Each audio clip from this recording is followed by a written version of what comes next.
Hey everybody, it's Cece Estrada Kuzmanovic and welcome once more to the next edition of Mindset Mondays. Most of us have big dreams and aspirations. We often hear the saying that if your dreams don't scare you, then they're not big enough. What if I told you that most people have it all wrong when it comes to achieving their dreams? That the last thing in the world you need is to be scared in any way of your own future. And what if I told you that you can learn exactly how to get everything you want and achieve everything you desire? I'm Cece Estrada Kuzmanovic of Splendidly Intrepid, and right here on Mindset Mondays, you will receive the necessary guidance and you will learn the exact techniques and steps towards achieving all of your goals, dreams, and desires. The name says it all, Splendidly Intrepid, the fearless pursuit of the life of splendor that you deserve. Welcome to the rest of your life.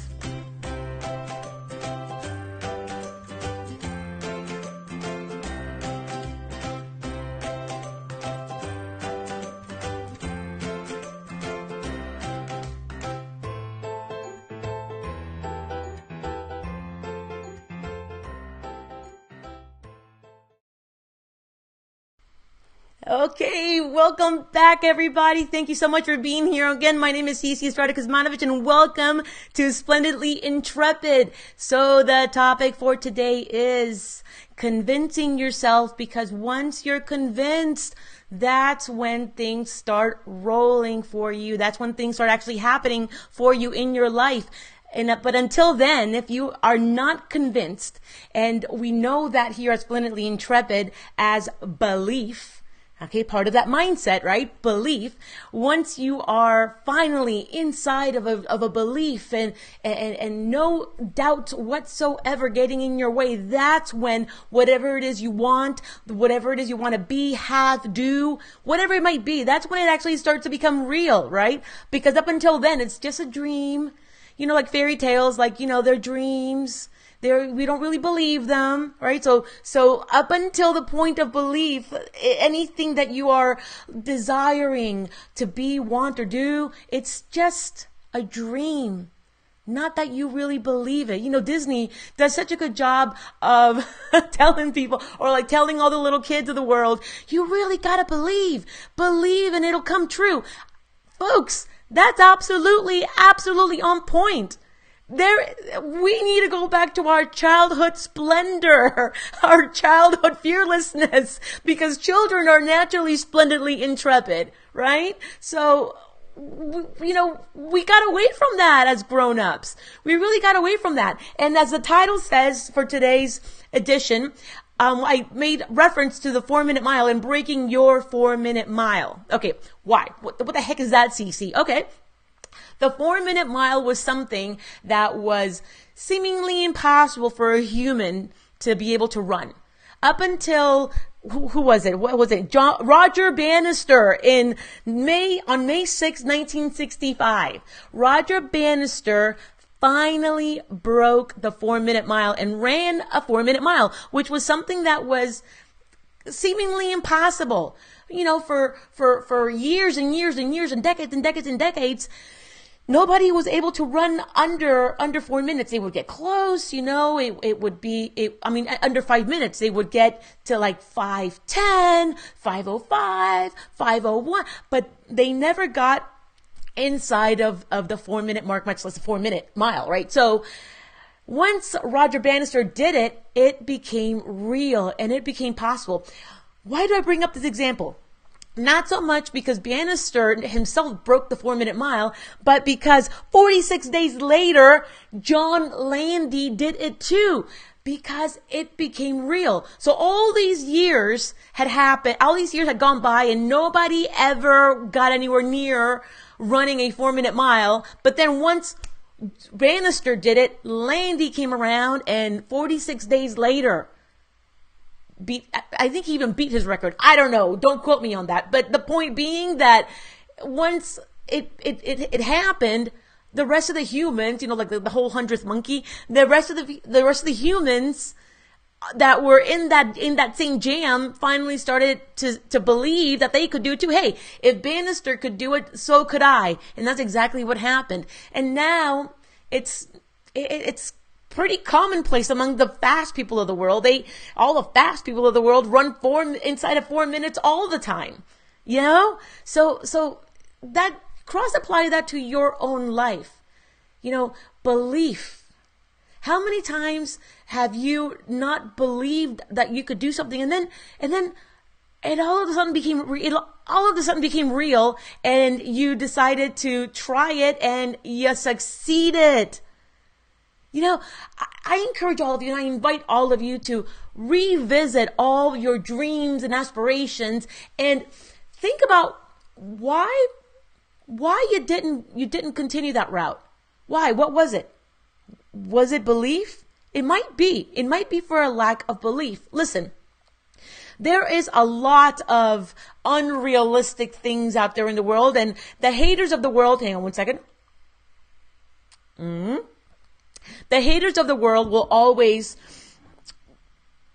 try to stomp on the dreamers of the world. They definitely will. And, you know, and I don't want to be so harsh either, because not always do our dreams get stomped upon by haters. No, not always. Sometimes our dreams get stomped upon by the people that are closest to us because of their own fear, because of their own doubts, because they doubt that it might happen. So they don't want us to go through pain and suffering. So they try to dissuade us from continuing forth with these audacious dreams that we might have. Oh, but that's baloney. I'm here to tell you that you go forth and you do you, because let me tell you something. At one point, it was completely unreasonable to think that you can take metal and form it in such a way to make a fuselage and to put wings on this formed metal.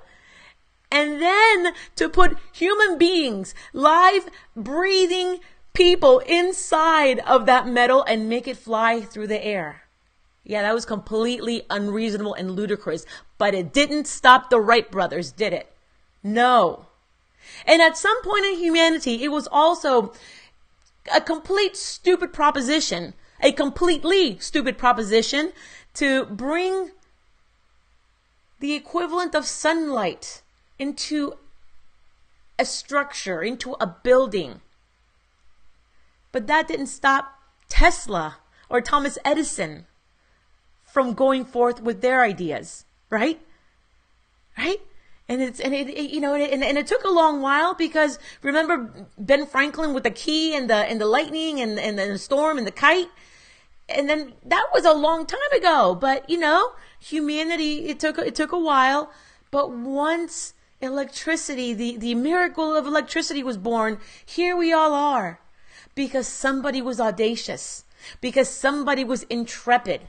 Because somebody went forth in their own splendor and splendidly pursued their dreams, their aspirations, their crazy ass ideas, right? So go forth and break your own 4-minute mile. Okay. There are 4 D's that I wanted to share with you today in so doing. Okay. Because once you reconvince yourself that, hey, yeah, you know what? That's right. It was stupid as all get out to bend metal and put wings on the metal and to put people inside there and have people believe that they could fly across an entire ocean safely.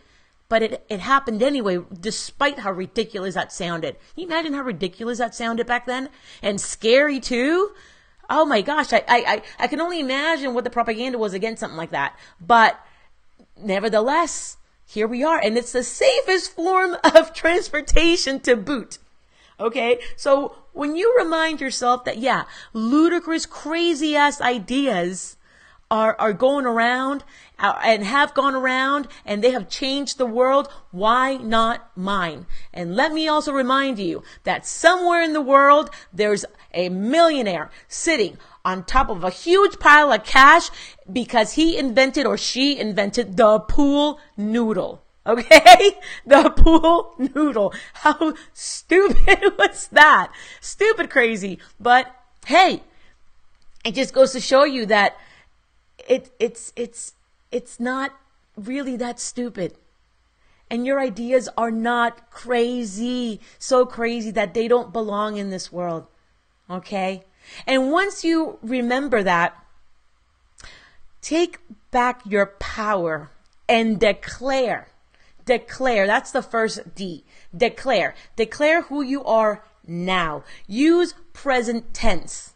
What do I mean by that? Okay. Rather than say, like with affirmations, rather than say, yes, I will be a successful inventor, or I will be a successful entrepreneur, or I will have a successful dojo or jiu-jitsu gym, or rather than continue with that mindset, you've got to declare it and declare it for now. Positive present tense language. Declare it. I am. Two of the most powerful words in the English language, because whatever follows those two words is absolute truth. I am. I am a successful entrepreneur. I am a successful business owner. I am a successful inventor. I am a successful jiu-jitsu. I am. Start with your declaration. So the first D, declare. Your second D is define. Define what that powerful person goes after. What do you actually want in being that person you just decided upon? In being that person you just decided upon being. What do you actually want? Define the things that you want to go after. What does a successful entrepreneur, when you say, I am a successful entrepreneur, or I am a successful whatever, what does that person look like? What does that person do? What are their daily habits? Okay? You've got to define that. Define everything about that person. Okay? That brings you to clarity. And clarity leads to certainty. Okay? It's all intercombined. All right? So first you have to declare. Next you have to define. After that, decide. You have to decide. You no longer use the terms, oh yeah, I should do that. Because you just thought about all those actions and all those things that the person you just defined goes after. There's no more I shoulds. Absolutely not. You have to look at the life you have, just define, and ask yourself, do I really want that? Do I really want that? And am I willing to do the things that are required of me to get there? Because see, some people want the body. They want to be able to flex and muscles to pop out, but they're not willing to get up at 5 o'clock in the morning and go to the gym, because that's the only time that they have available to work out, because they're busy. They've got kids, they've got work, they've got school, whatever. And 5 o'clock is the only time that they have, but they're not willing to do that. No, you've got to decide. Make that decision and decide, and then do the things that you have to do in order to get there. Okay? Again, that's part of clarity. Because if on the one hand you want something, but on the other hand not willing to do the things that you're supposed to do in order to get there, that's a mixed message you're sending, not only to yourself, you're sending that mixed message to the universe. And we all know that confusion, a confused mind will always say no. And when you are confused and you are trying to make a point to somebody, you lost the other person. No different than your own mind, your own higher being, your own higher self, and the rest of the world and the rest of the universe. You're sending a mixed message. It's confusing.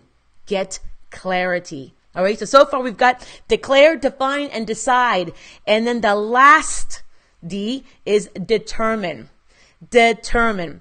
You If you really want something, you have to commit and commit hard and be determined and go for it. Otherwise, the little tiniest obstacles will get in your way. Okay, let's go back to wanting that hot body and knowing that the only time that you've got to work out at the gym is at 5 o'clock in the morning. If you're not determined to get your result, one good rain shower in the morning and you're going to say, you know what, never mind. An obstacle got in the way. And because you were not determined, you didn't go. And you didn't do what you say you were going to do.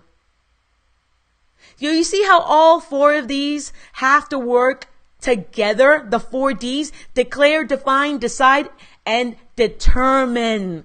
Be determined. I hope this helped you get a little bit more clarity. I hope you take this and you apply it to your own life, because it has helped me immensely in everything that I do. And I'm so happy that you're here. For those of you that are watching the replay, thank you so much for listening all the way to the end. I hope that it has added value. Share it with your friends. Share it with your family. Share the love. And we'll see you next time on Mindset Mondays. Thank you so much. Bye for now.